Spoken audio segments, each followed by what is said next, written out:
Big game, guys! Well, hi! Well, hi. I didn't know you were going to be here. Oh, yeah. I had an important meeting this morning. Got pushed off. A little b-ball seemed like a good idea.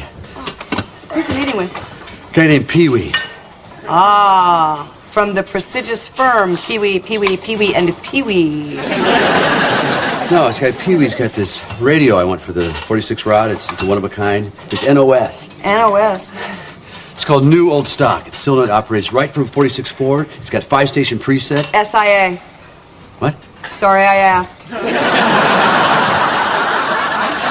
Oh, guess what?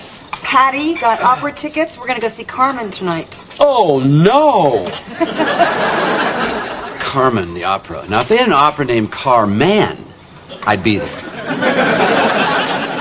Mom called. She said that family reunion's going to be in January now. I'm beginning to hate those reunions, you know? All these weird relatives picking at me. Aunt Sally pinching my cheek. Give me a little lippy. See you later. See ya. How's that leg? Oh, the leg's fine. Did I overhear you say you're going to see Carmen tonight? Oh, yeah, I'm really looking forward to it. Oh, it is one of my favorite operas. I'm Ian. Oh, Jill. You know, years ago, I heard Marilyn Horne sing Carmen at the Met. You heard Marilyn Horne? Yes, I did. Love her. Oh, when she sang Habanero. Oh, that must have been amazing. It took my breath away. L'amour est un oiseau réveillé que nul ne peut apprivoiser. Et c'est bien envers qu'on la paye, celui qu'on vient de refuser. That's it.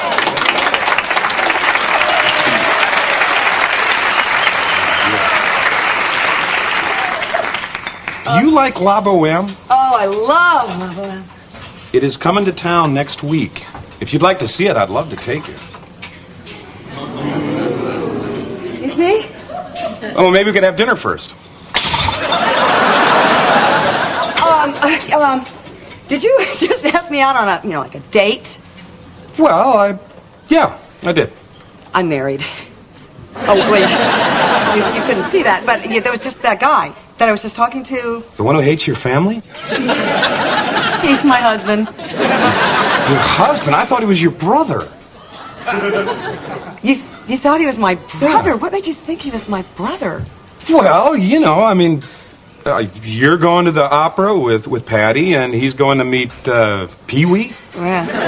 And you're looking forward to your mom's reunion, and he's worried about getting a lippy from Aunt Sally. God, I feel like such a jerk. No. I mean, if that's the way we came across, like Donnie and Marie, I can understand, how you would have asked me out. The answer's still no, but I can understand how you would have. You really thought he was my brother. I'm sorry. God. You two are wonderful. If my husband sang with me that way, we'd still be together. All right, somebodies, what happened here? This is a married couple that may be a little too comfortable. And I guess more so on Tim's side, right? Because he kind of talked to Jill, I hate to say it, like a bro.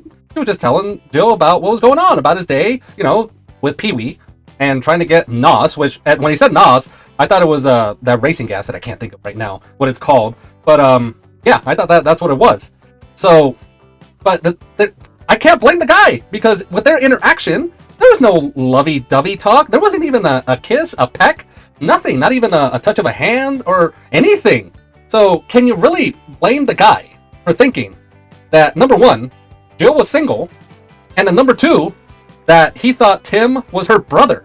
Because if you just break down the discussion they had about more so the family reunion, yeah, if you really just hone in, it sounds like they're the same family talking about that reunion.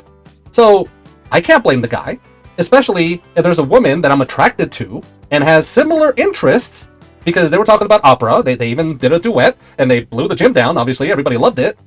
But you really have to try to work at that, because afterwards, after this scene, Jill told Tim about the guy asking her out. And right away, Tim, he knew. Like, he said, oh, where are you guys going? Like, he knows. He can take the joke that Jill wasn't going to follow through. But Tim started comparing them and their relationship as comfort of an old pair of shoes, which you never want to use that analogy with your marriage, that you're a comfortable old pair of shoes. It never goes well. So for all of you, don't ever use that line. So as Jay, I know, has always mentioned this, you got to keep that spark alive. Whether it's date night, definitely making time for both of you just on your own, especially if you have kids. We totally understand. When you have kids, it gets challenging. Not impossible, but challenging. To keep that fire, that romance alive, okay? So do your best. Whenever you can, take advantage. When you have that time alone, just both of you as a couple, because it's very important. Otherwise, Jay and I, we also had a video about Jessica Alba and why she broke up her marriage. We'll leave it in the comment section. About that towards the end, her and her former spouse now, they just became roommates. And that's not good either, because when you have a roommate, there's no romance or love there. You're just living together, and that's not good either. Again, what happened there? You didn't keep that fire alive. It's very important, okay? Again, we understand challenges, especially with kids, but you still got to make the effort. Otherwise, you may be mistaken for a brother and sister sibling. Don't let that happen. So the guy was just eavesdropping. Yeah, I understand as far as he's trying to figure out, see if that's a husband or relative, whatever the case may be. But if it was a real brother and sister, typically siblings look alike. Granted, also, they say some married people look alike the longer they're together. So, can I blame the guy? I don't know. But if I don't know he's going to kind of come up to her afterwards, I probably would kind of focus in on him more to see what he was doing.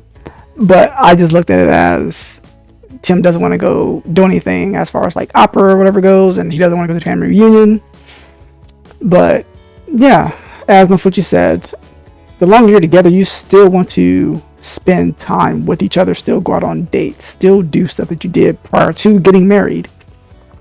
So it doesn't feel like you're just like wearing a piece of old clothing or pajamas or shoes or whatever the case may be that you're so comfortable. You don't want to get into that state. Because like when you have kids, you're focused all on the kids, and then sometimes you don't focus on yourself and the marriage. And then that's where a lot of people, their marriages end, or when the kids leave the house, it's like they don't know how to talk to each other because they wasn't doing it while the kids were in the house. So yeah, example for this clip, don't get too comfortable where it's like and the other people can see that or can't tell that you guys are a couple. Because even when my wife and I just went on a cruise and we saw these two people together, and like I wasn't sure they were a couple or not, and then my wife noticed how the guy put his hand on the woman, I don't know if it was like around close to her bottom part of her back. She's like, no, they're together. And I wasn't really paying attention. I was just like, see, they were always together. I was like, are they a couple? Are they not a couple? Because I know they were working for someone at the venue on the cruise. So until I saw them later on, I was like, oh yeah, she was right. They're together. So I believe they're married. So yeah, so it's all about body language, because in this clip you can tell their body language was like, well, she was working out too. So it's like she's trying to get her workout in. He's worried about getting some for his car, so they weren't even showing like relationship vibes to begin with.